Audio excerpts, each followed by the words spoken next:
Assalomu alaykum aziz ayollar, mehribon, go'zal, qalbi pok ayollar, omonmisiz? Bugun yuragingizga yaqin haqiqat haqida gaplashamiz. Bu mavzumizning nomi ayol o'zini past baholashi. Dunyoda har bir ayol bor ekan, o'zini qay ahvolda o'zini past baholashi yo bo'lmasam o'zini qanchalik mag'rur his qilishi, shu haqida gaplashamiz. Ayol eng buyuk mavjudot. Ammo ko'p ayollar o'zini shunchaki arzimaydigan odam deb o'ylaydi. Qancha ayollar ko'zguga qaraganda men yomonman, men yetarli emasman, men hech narsaga loyiq emasman deb o'ylashadi va o'zini ayblay boshlaydi. Nega? Chunki bolaligidanoq unga jim bo'l, sen hech narsa sendan chiqmaydi, qo'lingdan kelmaydi, sen ilming yo'q, sen maktabda yomon o'qigansan deb deyishadi. Va asta sekin bu so'zlar yuragingizda men arzimas ekanman degan fikrda aylangan. Ammo eshiting, meni go'zallarim, mehribonlarim, qalbi pok, mehrga to'la opa-singillarim. Bu barchasi yolg'on.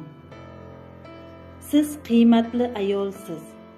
Siz bir oilani tutib turgan tayanchsiz. Siz onasiz. Siz singilsiz. Siz Alloh yaratgan bir mo'jizasiz. Sizni past baholayotganlar o'zining zaifligini siz orqali yashirishga urinayotgan insonlardir. Ammo siz bunga ishonmang. Siz o'zingizga ishoning.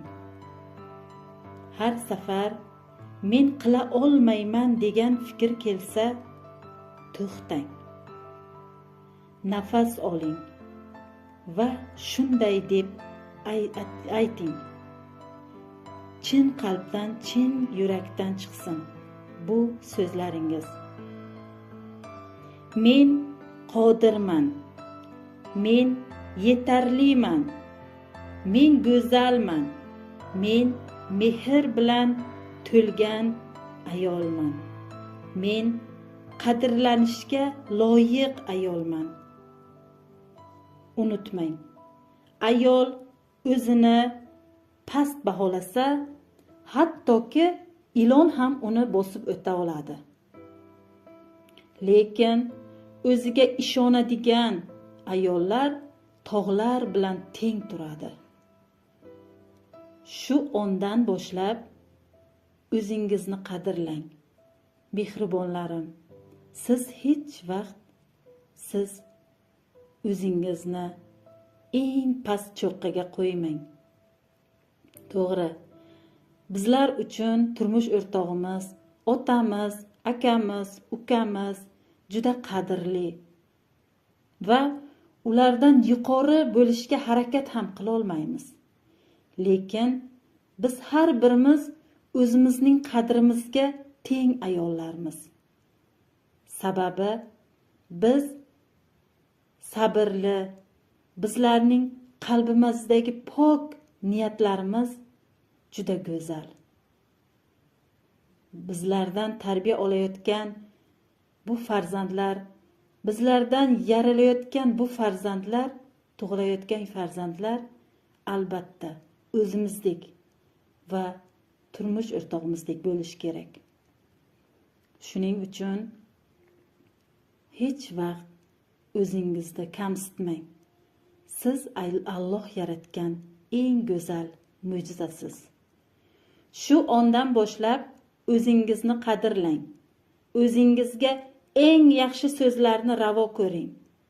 O'zingizni kechiring va erkinlikka olib chiqing. Chunki siz bunga loyiqsiz. Alloh sizni bejiz yaratmagan. Va men siz bilan faxrlanaman. Sizni qadrlayman. Siz bilan birga so'zlarda shifo, Shahnoza. Albatta, o'z fikrlaringizni kommentariyaga yozib, obuna bo'lib qolishni unutmang. Like bosing, azizlarim.